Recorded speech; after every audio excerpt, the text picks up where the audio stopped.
Good day mga kasing sa another day. Another blessing na sa tanan. So for today, maghimo tag construction steam cake. So na tayo reference photo.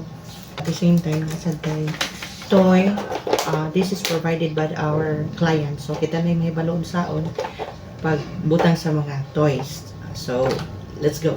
So, gibutan na to siya cling wrap no para dili siya direct attach sa cake. Pag decor din nato sa cake, wala na din nato nagamit ang tulo sa so atong gibutangan sa bottom part. Total lang siyang gitang-tangan na cling wrap kay di man siya ma-attach sa cake board. Akong ding way of attach sa cake board to the toy is ang fondant. So, the fondant i-attach nako sa toy and then gipilit nato sa cake board. So, ligon kay na siya di na siya malihok. And then we have also the distance between the toy and sa atong cake. So, ato siyang distensyahan gamay para dili lang gyud siya madapat no. And then we have also katong pag-assemble nato ganina sa cake. So, na siya mga cuts, mga sobra. So, ato siyang giset aside kay mo itong gihimo nga yuta sa ato ang design sa atong cake. Kunuhay yuta na siya. And then we have also the brown sprinkles. Mo sa gihimo nato sa atong gibutan nato sa atong kilid-kilid kay kunuhay mo usad na siya ang mga dry nga soil no. So this is the combination of printable and the real toy toppers. So padayon ta sa pag-decorate sa atong cake.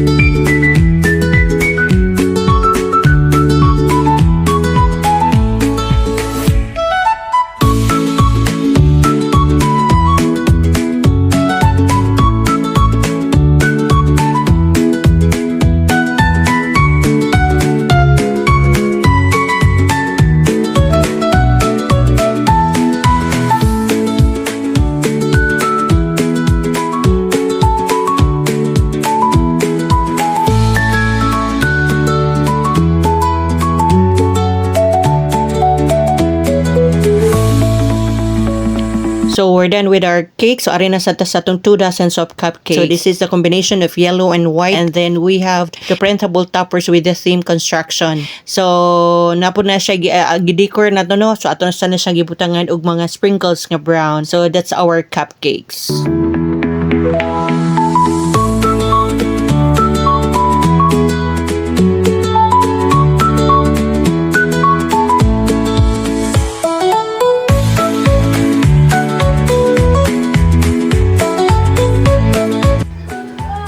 This is it. We're done with our construction theme cake. So thank you for watching. And